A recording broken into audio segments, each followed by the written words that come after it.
के राजा, प्रभुओं के प्रभु, अपने उद्धारकर्ता प्रभु यीशु मसीह के पवित्र और मिठे नाम से आपके अनुग्रह के सिंहासन के सन्मुख आते हैं प्रभु जी।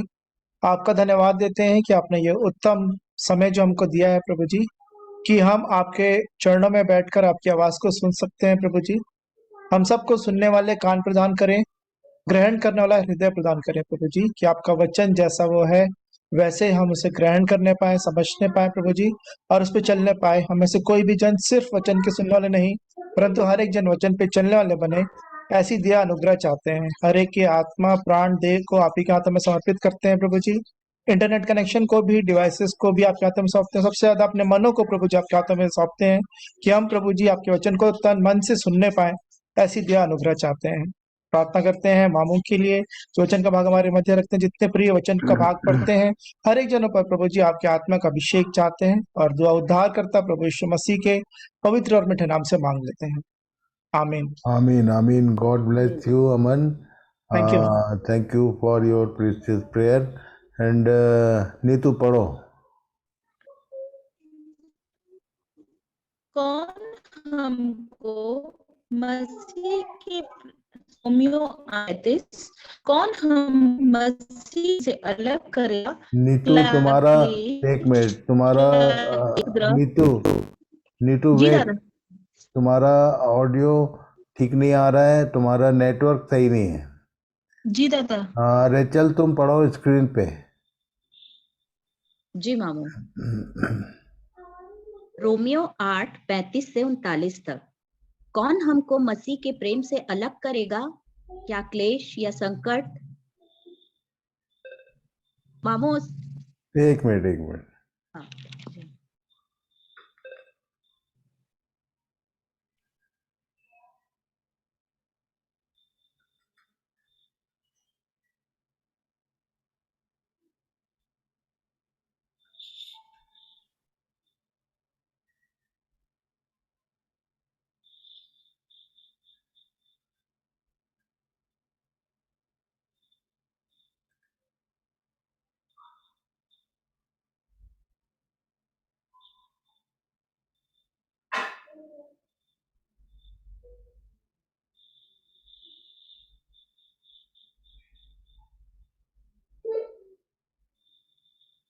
अभी आया?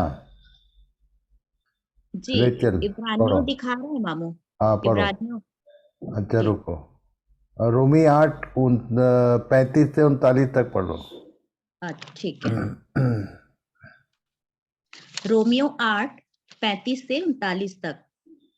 कौन हमको मसीह के प्रेम से अलग करेगा? क्या क्लेश या संकट या उपद्रव या अकाल या नंगाई या जोखिम या तलवार? जैसा लिखा है कि तेरे लिए हम दिन भर घात किए जाते हैं, हम बद होने वाली भेड़ों की नाई गिने गए हैं। परंतु इन सब बातों में हम उसके द्वारा जिसने हमसे प्रेम किया है जयवंत से भी बढ़कर है, क्योंकि मैं निश्चय जानता हूँ कि न मृत्यु, न जीवन, न स्वर्गदूत, न प्रधानताएं, न वर्तमान, न भविष्य, न सामर्थ, न ऊंचाई, न गहराई और न कोई और सृष्टि हमें परमेश्वर के प्रेम से जो हमारे प्रभु मसीह यीशु में है अलग कर सकेगी। परमेश्वर इन वचनों के द्वारा हमारी सहायता करे। आज हम लोग फिर से अपने अध्ययन में आगे बढ़ेंगे, और दो बातें हैं जो हमको रोकती हैं हमारे आत्मिक जीवन में, खासकर फील्ड वर्क के लिए नर्वस करती हैं, निराश करती हैं, निराशा लाती हैं। उसी विषय पर आज हम लोग ध्यान करेंगे। इब्रानी 4 उसके 15 और 16 पद को पढ़ लीजिए। इब्रानियों 4:15 और 16। क्योंकि हमारा ऐसा महायाजक नहीं जो हमारी निर्बलताओं में हमारे साथ दुखी न हो सके, वरन वह सब बातों में हमारी नाई परखा तो गया तो भी निष्पाप निकला। इसलिए आओ हम अनुग्रह के सिंहासन के निकट हियाव बांध कर चलें, कि हम पर दया हो और वह अनुग्रह पाए जो आवश्यकता के समय हमारी सहायता करे। तो परमेश्वर के वचन में ये एक बात जो हुई हम लोग सब जानते हैं। हमारे प्रभु यीशु मसीह के विषय में एक बात यहाँ पर नोटिस किया गया है, रिपीट किया गया, कि वह सब बातों में हमारे नहीं परखा गया तो भी निष्पाप निकला। और तब दो शब्द हैं, क्या मत्ती 4 उसके 1 से 3 तक पढ़ो। मत्ती 4, 1 से 3 तक। तब उस समय आत्मा यीशु को जंगल में ले गया ताकि इब्लिस से उसकी परीक्षा हो। वह 40 दिन और 40 रात निराहार रहा।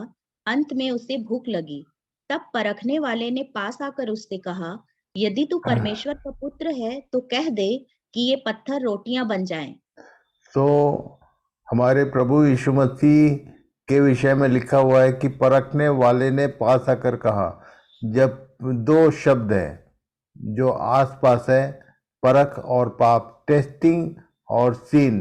तो मैं आज इसी विषय में बताना चाहता हूँ। बहुत सारे लोग परखे जाते रहते हैं और परेशान रहते हैं कि पाप हो गया, और बहुत सारे लोग पाप करते रहते हैं और सोचते हैं कि परखा जा रहा हूँ। सो इस धोखे इससे निकलने का है कि परख क्या है और पाप क्या है। कब कब परख जो है वो पाप बनता है, जब हम परख में फेल होते हैं और पड़े रहते हैं। तो ये यदि किसी भी एक टेस्ट पे हम फेल हो जाते हैं और लगातार फेल होते रहते हैं तो वो पाप में कन्वर्ट हो जाता है। इसको याद रखेंगे कि परख और पाप दोनों अलग अलग है। अब ये समस्या ये है कि ये दोनों का, परखने वाला और पाप कराने वाला, जो जो सोर्स है, testing and temptation and sin, दोनों का, तो दोनों का जो कराने वाला है वो शैतान है। इसलिए कन्फ्यूज़न होता है कि हम परखे जा रहे हैं या हमसे पाप हो रहा है। इसके विषय में कई बार विश्वासी धोखा खाते हैं, जिसके कारण नर्वस रहते हैं। और शैतान ये निगेटिविटी पैदा करता है कि तुमसे तो ये हो गया, तुम क्या वो एग्जाम्पल बनोगे, तुम क्या बात करोगे, तुम तो पापी हो, तुम क्या। कई बार हमारे आसपास के लोगों के द्वारा ये सारे शब्द आते रहते हैं हमारे पास। सो परख में, टेस्ट में पास होना जरूरी है, और पास फेल होते रहेंगे तो वो पाप का रूप लेता है। इसलिए पाप के विषय में परेशान नहीं होना है। बहुत सारी चीज़ें हमारे जीवन में टेस्ट के रूप में आती हैं, वहाँ से हमको बाहर आना चाहिए। बस इतना ही ध्यान रखना है कि टेस्ट में यदि परमेश्वर का वचन ध्यान में ना हो तो जैसे परखने वाले ने यीशु से जब बात किया था तो लिखा है कहता था, और तब यीशु ने भी लिखा है करके वहाँ से वो जयवंत हुआ। वो परखा तो गया पर निष्पाप ठहरा। पढ़िए नीति वचन 24 उसके 16 पद में एक इंफॉर्मेशन है। नीति वचन 24:16। धर्मी चाहे 7 बार गिरे तो भी उठ खड़ा होता है, परंतु दुष्ट लोग विपत्ति में गिरकर पड़े ही रहते हैं। बस यही फर्क समझना है कि यदि धर्मी जन है, जिसका परमेश्वर के साथ जिस जिस जो यीशु के लहू के द्वारा धर्मी ठहराया गया है, चाहे 7 बार का मतलब 7 is the number of completion, हम लोग सब जानते हैं, फुलनेस, पर पूरी रीति से फेल हो गया, पूरी रीति से गिर गया। धर्मी चाहे 7 बार, काउंटिंग से मतलब नहीं है, पूरी रीति से एक व्यक्ति यदि गिर गया तो भी उठ खड़ा होने का चांस है उसको, क्योंकि परमेश्वर से उसका मेल बना हुआ है। परमेश्वर के पास वो जा सकता है, अधर्मी व्यक्ति उसके पास जाता नहीं है। यदि हम लोग ध्यान करेंगे तो आरंभ में आदम और हवा ने, परमेश्वर ने उनको बाद में निकाला, ये पहले इन्होंने अपना डिस्टेंस बनाया, छिपने लगे थे उससे। सो यदि कहीं पर कोई चूक हो जाए तो छिपना नहीं है, उसके पास आना है, अपनी बात को अंगीकार कर लेना है, तभी हमको क्षमा मिलेगी और हम आगे बढ़ सकते हैं, हम काम कर सकते हैं। धर्मी चाहे 7 बार गिरे तो भी उठ खड़ा होता है, परंतु दुष्ट लोग विपत्ति में गिरकर पड़े ही रहते हैं। इसको याद रखिएगा कि यदि कहीं फेल हो गए तो उसके बाद चांस खत्म, ऐसा नहीं है। परमेश्वर बार बार हमारे लिए अवसर हो जाता है, आगे हम देखेंगे। पढ़िए तीतुस 3 अध्याय उसके 9, 10, 11 में क्या लिखा है। तीतुस 3, 9 से 11 तक। मूर्खता के विवादों और वंशावलियों और बैर विरोध और उन झगड़ों से जो व्यवस्था के विषय में हो बचा रह, क्योंकि वे निष्फल और व्यर्थ हैं। किसी पाखंडी को 1-2 बार समझा बुझाकर उससे अलग रह, यह जानकर कि ऐसा मनुष्य भटक गया है और अपने आप को दोषी ठहराकर पाप करता रहता है। एक कैटेगरी, ये जो फाइनल लाइन है उसको याद रखेंगे। कुछ लोग हैं जो अपने आप को दोषी ठहराकर और पाप में कंटिन्यू रहते हैं। प्रभु सहायता करे कि ऐसा कोई जन हमारे इस झुंड में ना हो। हर एक जन के लिए परमेश्वर की ओर से अवसर है कि वो फिर से उठ खड़ा हो सकता है। यदि कोई बात हो भी गई, यदि कहीं फेल हो गया या कहीं चूक हो गई, तो प्रायश्चित करके फिर से हम प्रभु के साथ रह सकते हैं। ये हमारे प्रभु यीशु ने एक काम किया है। मत्ती 13 उसके 52 पद में हम लोगों ने कल पढ़ा था, पढ़िए। मत्ती 13:52। हर एक शास्त्री जो स्वर्ग के राज्य का चेला बना है उस गृहस्थ के समान है जो अपने भंडार से नई और पुरानी वस्तुएं निकालता है। सो आज पुराने कैरेक्टर्स का एक लिस्ट मैं आपको बताने वाला हूँ इसी विषय में, परीक्षा के विषय में। इब्रानी 12 उसके 1 से 5 तक भी पढ़ लीजिए। इब्रानियों 12:1 से 5 तक। इस कारण जबकि गवाहों का ऐसा बड़ा बादल हमको घेरे हुए है, तो आओ हर एक रोकने वाली वस्तु और उलझाने वाले पाप को दूर करके वह दौड़ जिसमें हमें दौड़ना है धीरज से दौड़ें और विश्वास के कर्ता और सिद्ध करने वाले यीशु की ओर ताकते रहें, जिसने उस आनंद के लिए जो उसके आगे धरा था लज्जा की कुछ चिंता ना करके क्रूस का दुख सहा और सिंहासन पर परमेश्वर के दाहिने जा बैठा। इसलिए उस पर ध्यान करो जिसने अपने विरोध में पापियों का इतना वाद विवाद सह लिया कि तुम निराश होकर हियाव ना छोड़ दो। तुमने पाप से लड़ते हुए उससे ऐसी मुठभेड़ नहीं की कि तुम्हारा लहू बहा हो, और तुम उस उपदेश को जो तुमको पुत्रों की नाई दिया जाता है भूल गए हो कि हे मेरे पुत्र, प्रभु की ताड़ना को हल्की बात ना जान, और जब वह तुझे घुड़के तो हियाव ना छोड़। यहाँ पर निराश होकर हियाव ना छोड़ देने के लिए इनकरेज कर रहा हूँ कि खासकर जब परीक्षा में फेल होता है एक व्यक्ति, नॉर्मल लाइफ में हम लोग जानते हैं कि जो बच्चा जब फेल हो जाता है तो कई बार बच्चे सुसाइड कर लेते हैं। इतना निराशा परीक्षा में फेल होने से आती है। हमारे आत्मिक जीवन में भी परीक्षाओं का दौर होता है और निराश होकर हियाव नहीं छोड़ना चाहिए। इसलिए आज का ये विषय जो है, यदि आप कहीं पर किसी विषय में फेल्योर हैं, आपके जीवन में कहीं पर यदि आप असफल हैं या आत्मिक जीवन में कहीं पर पाप नज़र आता है, तो उससे निराश होकर हियाव नहीं छोड़ना है। इस विषय में आज का ये टॉपिक है हमारा, हीरोज ऑफ फेथ। जो विश्वास के जो हीरो हैं बाइबल में, ये इब्रानी 11 अध्याय में पूरा लिस्ट है। और तब पूरी लिस्ट में आपके लिए एक होमवर्क है। अभी आज हमारा इस वीक का लास्ट सेशन है। कल और परसों 2 दिन आपके लिए रेस्ट होगा, और इस 2 दिन में आपके लिए एक थोड़ा लंबा होमवर्क है। इब्रानियों 11 में जितने विश्वास के जिनका नाम लिस्ट आउट किया हुआ है, उनमें आपको खोजना है कि कौन कौन परीक्षा में पढ़े और किसकी परीक्षा हुई, कौन कौन सी परीक्षा हुई और कैसे वो उत्तीर्ण हुए। इस विषय को ध्यान करेंगे तो आपको अपने जीवन में एनकरेज होने में, खड़े होने में फिर से आपको बल मिलेगा। तो इब्रानी 11 अध्याय के हर कैरेक्टर को लिस्ट आउट करना है, और तब उनके जीवन में परीक्षाओं का समय आया कि नहीं आया, और किसके जीवन में आया, कैसे कैसे उन लोग परीक्षाओं में उत्तीर्ण हुए, इस विषय में ध्यान करने का है। इब्रानी 11 अध्याय को पूरा पढ़ के देखेंगे, और कितने लोगों का नाम लिस्ट आउट किया हुआ है उसको देखिए।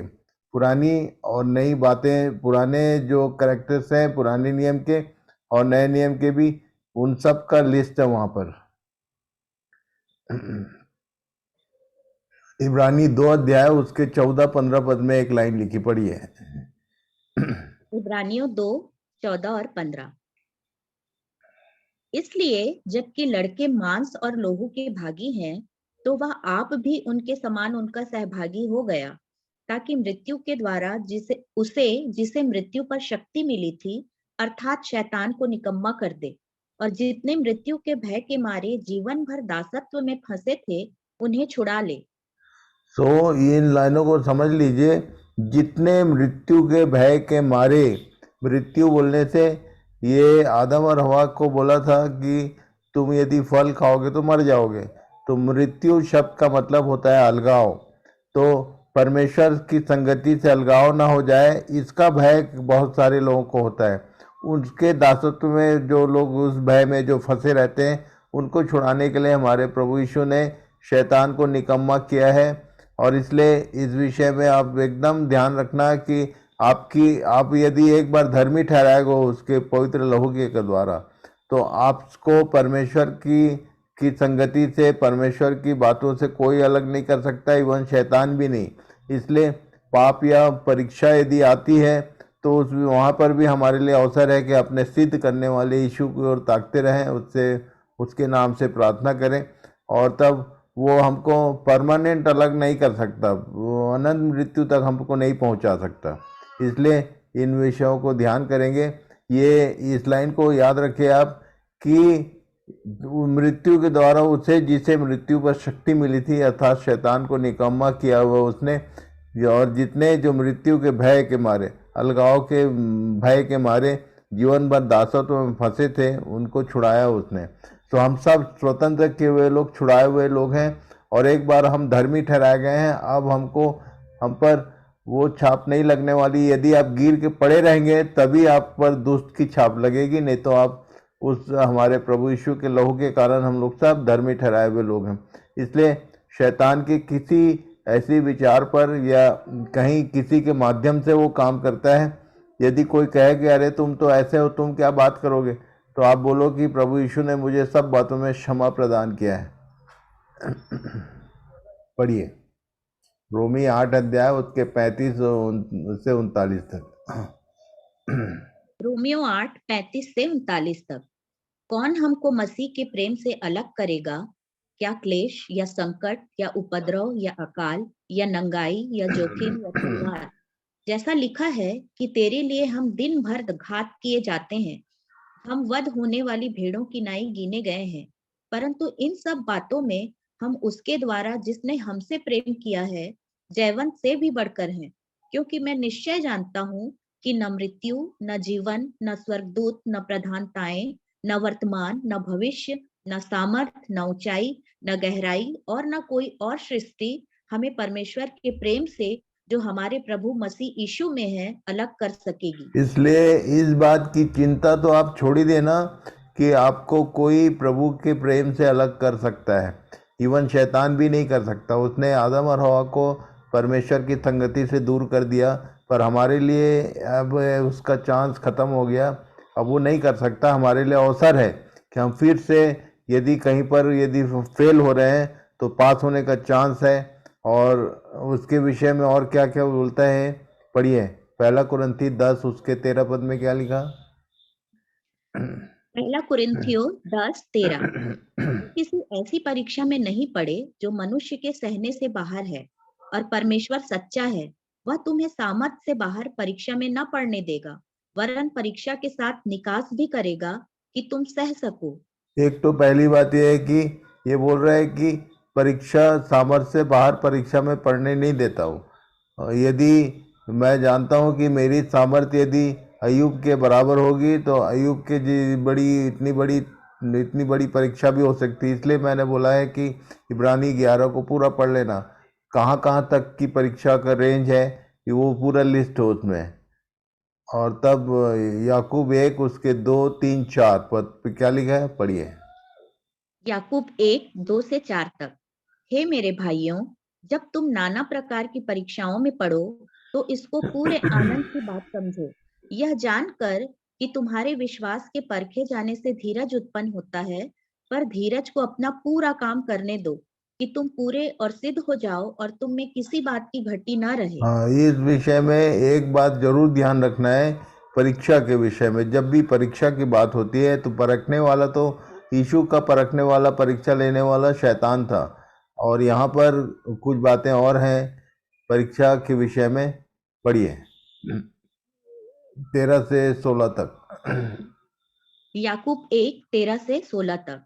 जब किसी की परीक्षा हो तो वह यह न कहे कि मेरी परीक्षा परमेश्वर की ओर से होती है, क्योंकि न तो बुरी बातों से परमेश्वर की परीक्षा हो सकती है और न वह किसी की परीक्षा आप करता है, वो परंतु आप परीक्षा नहीं करता, पर परीक्षा को परमिट करता है। अब देखिए अयूब के बारे में ये परमेश्वर ने शैतान के सामने क्लेम किया था कि तूने देखा मेरे दास को। तब फिर अयूब को शैतान ने मांगा था कि मेरे हाथ में दे, फिर मैं देखता हूँ। और तब ये यहाँ लिखा है कि वो परमेश्वर खुद किसी की परीक्षा नहीं करता, पर परीक्षक को परमिट करता है। आगे क्या लिखा है? परंतु प्रत्येक व्यक्ति अपनी ही अभिलाषा में खींचकर और फंसकर परीक्षा में पड़ता है। तो अपनी ही अभिलाषा में खींचकर और फंसकर, आप देखिए कि परीक्षा में कैसे पड़े हैं। यदि वो जो परमेश्वर का प्रबंध है उसके अनुसार परीक्षा में पड़े हैं तो वो आनंद की बात है। पर यदि अपनी ही अभिलाषा से खींचकर यदि परीक्षा में पड़े हैं तो अभिलाषा को समाप्त कर दीजिए, तो अपने आप आपका पाप का जो स्थिति है वो हट जाएगा। पढ़िए आगे क्या लिखा है? फिर अभिलाषा गर्भवती होकर पाप को जनती है, और पाप जब बढ़ जाता है तो मृत्यु को उत्पन्न करता है। हे मेरे प्रिय भाइयों, धोखा न खाओ। तो इस विषय में धोखा मत खाना आप कि पाप जब बढ़ जाता है तो मृत्यु, मतलब एक स्थिति ऐसी आ सकती है जब आप रेगुलर कंटिन्यू हो जाए पाप में तो अलगाव हो सकता है, मृत्यु को उत्पन्न करता है। पर हमारे लिए प्रभु यीशु मसीह में ये एक अनंत आशा है कि हम जब भी यदि कहीं फेल हो रहे हैं या पाप में पड़ गए तो हमारे लिए फिर से उठ खड़े होने का चांस है। धर्मी जन 7 बार भी गिरे तो उठ खड़ा होता है, हमने देखा। सो परमेश्वर अपने इन वचनों के द्वारा हमको चिताना चाहता है, देखो तुम धोखा मत खाना, परीक्षा में किस लिए पड़े हो इसको ध्यान करो। यदि अपनी अभिलाषा में खींच कर फंसे और परीक्षा में पड़े हो तो अभिलाषाओं को ख़त्म कर दो, परीक्षा की स्थिति खत्म हो जाएगी। तो प्रभु हम सब की इन वचनों के माध्यम से सहायता करें। आज एक बार फिर से ये बहुत ही एसेंशियल एक हमारा विषय है, बहुत ज़रूरी सब्जेक्ट जो प्रभु ने मुझे चिताया कि बेटा सबको बता दे कि परीक्षा के समय में एक अच्छा होशियार विद्यार्थी परीक्षा के समय में जिसकी तैयारी अच्छी है वो खुश होता है कि अगली क्लास में जाएगा, अगले स्टेप में जाएगा। पर जो जिसकी तैयारी नहीं है वो बीमार पड़ जाता है, जो जिसकी तैयारी नहीं है वो घबराता है, वो परेशान होता है। तो तैयारी आपकी क्या है? परमेश्वर के वचन का अध्ययन। परमेश्वर हमेशा क्या लिखा है ये याद नहीं होगा तो परीक्षा में बैठने वाला विद्यार्थी फेल होगा, ये तय है। और इसलिए प्रभु सहायता करे कि हमारे हृदयों में परमेश्वर का वचन लिखित में हो कि हमेशा जब भी परीक्षा की स्थिति आए या पाप की कोई स्थिति आए तो वचन के माध्यम से हम बाहर निकल सकें, पास हो सकें। इसलिए प्रभु सबकी सहायता करे कि परीक्षा को पाप मत समझना और पाप को परीक्षा मत समझना। ये धोखा ना खाओ का मतलब ये है। इन विषयों को ध्यान करिए कि किसी भी बात में हमको धोखा ना हो जाए कि हम पाप को परीक्षा समझ बैठे और नर्वस हैं, या परीक्षा को पाप समझ के बहुत सारे लोग नर्वस होते हैं। और इसलिए प्रभु ने आज मेरी सहायता की है कि इस विषय में भी आप लोगों से बात करूं। सो प्रभु सबकी सहायता करें, क्या छोटे क्या बड़े, क्या बहन लोग क्या भाई लोग, सबको परमेश्वर चाहता है कि हम इस विषय को समझें ठीक से और हम उसके अच्छे गवाह ठहर सकें। परीक्षाओं के समय में या पाप यदि हो गया तो शैतान तुरंत नर्वस करता है। जकरिया 3 अध्याय उसका 1 पद पढ़ो जरा, नीतू निकाल के पढ़ो।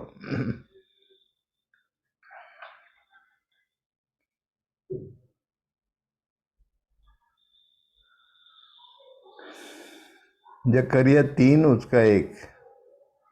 जी दादा।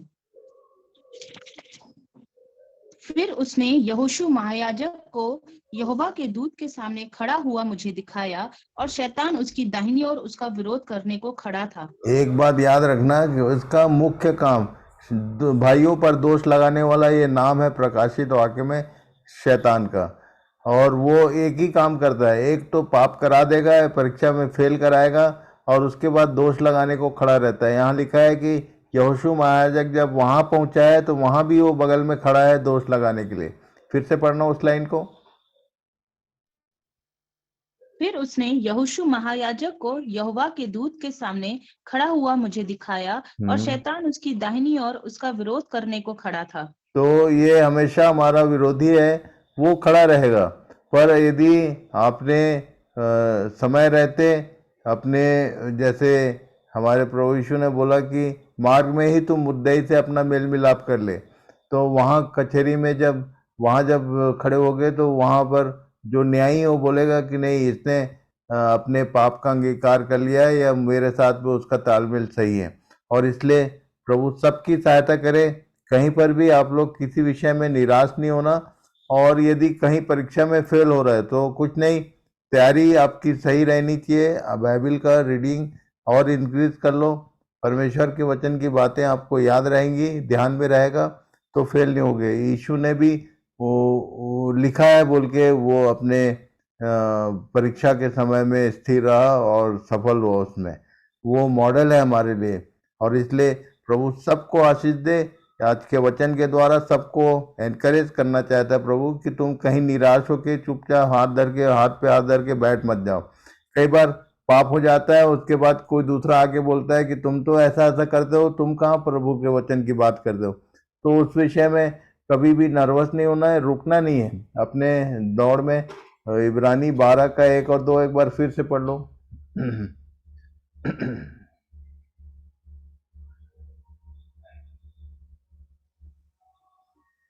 और विश्वास के कर्ता और सिद्ध करने वाले एक यीशु से की पढ़ो, ओर एक और 2।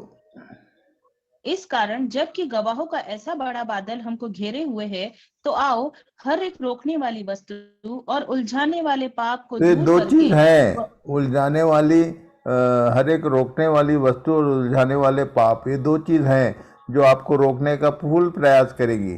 और तब इनको दूर करके, क्या लिखा है, वह दौड़ जिसमें हमें दौड़ना है धीरज से दौड़े, हाँ, और विश्वास के कर्ता और सिद्ध करने वाले यीशु की ओर ताकते रहे। उसकी ओर ताकते रहें, उसकी ओर दृष्टि रखें। यदि कहीं पर कुछ भी हुआ, फेल हो रहे हैं, निगेटिविटी आ रही है, तुरंत प्रभु से अपना संबंध करें और वो हमको आगे बढ़ाएगा, उठाएगा। क्षमा करने का अधिकार उसी को है।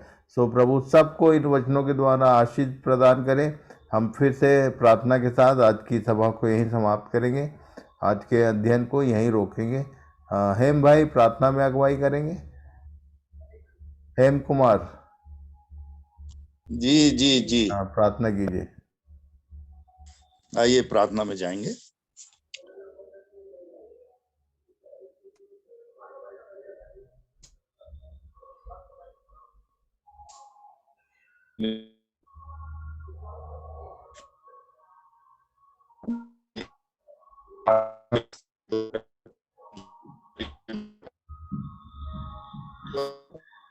हेम भाई आपका टावर नहीं है लग रहा है।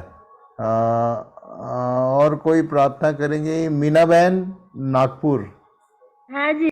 हाँ, प्रार्थना करिए। आपका अनम्यूट करिए, पहले माइक अनम्यूट करिए। हाँ, थैंक यू जीसस। धन्यवाद धन्यवाद धन्यवाद धन्यवाद मेरे खुदा, धन्यवाद पिता, धन्यवाद पिता परमेश्वर यीशु मसीह के नाम से आपके सम्मुख आते मेरे राजा, इस संध्या के समय राजा तेरा बहुत बहुत धन्यवाद करते मेरे खुदा कि आपने हमें इस लायक चुना मेरे पिता कि हम दादाजी की गंभीर बातें और बाइबल की गंभीर बातें जो हमें भेदों का हमें भेद बता रहे हैं राजा, बाइबल का भेद बता रहे राजा, जिससे हम ज्यादा से ज्यादा राजा हम उसे ग्रहण कर सके राजा, और औरों को हम दे सके मेरे पिता। आपका कोटि कोटि धन्यवाद। थैंक यू जी, धन्यवाद धन्यवाद मेरे राजा।